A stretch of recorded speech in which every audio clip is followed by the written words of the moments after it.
মানুষ অতটাও খারাপ হয় না যতটা আধার কার্ডে দেখায়, আর মানুষ অতটাও ভালো হয় না যতটা প্রোফাইল পিকচারে দেখায়।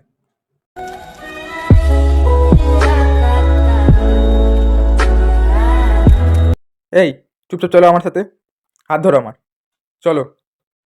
কি রে ভাই, বিয়ের 2-3 বছর পরেও বউয়ের প্রতি এত ভালোবাসা, হাত ছাড়ছিস না? আরে না রে ভাই, হাত ছাড়লেই কোনো না কোনো দোকানে ঢুকে যাচ্ছে। আগেকার দিনে গণিতের প্রশ্ন কিছুটা এই ধরনের হতো। শ্যামবাবুর কাছে 500 টাকা আছে, উনি 100 টাকা দামের 4টি ছাতা কিনলেন, ওনার কাছে এখন কত টাকা আছে? আর মডার্ন যুগের গণিতের প্রশ্ন, রোহিতের কাছে 500 টাকা আছে, প্রিয়াও তাকে দেখে মুচকি হাসলো, এখন রোহিতের কাছে কত টাকা আছে? এক সময় প্রেমের সাক্ষী থাকতো আকাশ, বাতাস, তারা, আর এখন প্রেমের সাক্ষী স্ক্রিনশট, কল রেকর্ডিং আর ভিডিও। बात तो सही है।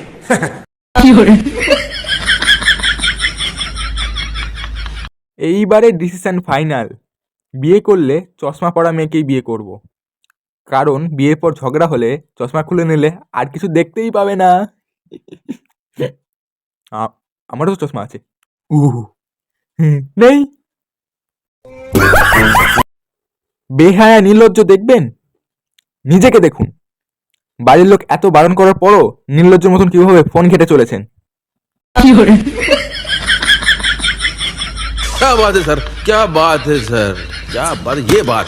বিয়ে আর নতুন মোবাইল কেনার পর মানুষ এই একটা জিনিস নিয়ে আফসোস করে, ইস, আর যদি 2টা দিন পরে নিতাম তবে হয়তো আরো ভালো মডেলটা পেতাম। এহে রহা नहीं जाता तड़प ही ऐसी। ছোটবেলার ভুল ধারণা, মাথায় 2খান চক্কর থাকলে 2খান বিয়ে, কিন্তু আমার মাথায় 3খান চক্কর, আর একখানা গার্লফ্রেন্ডও জোটে না।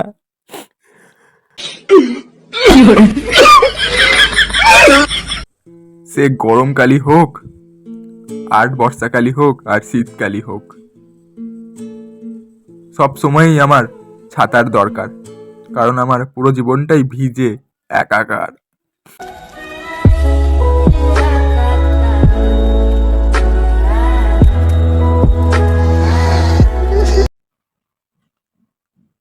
শটটা কেমন হয়েছে? ভালো উপদেশ দিচ্ছি, শুনে নাও। বিয়ের আগে দুনিয়াটা ঘুরে নাও, কারণ বিয়ের পরে তোমার পুরো দুনিয়াই ঘুরে যাবে। এটা কে করবে? হ্যাঁ, যাচ্ছি যাচ্ছি, রাখো, বাসনটা মাজছি।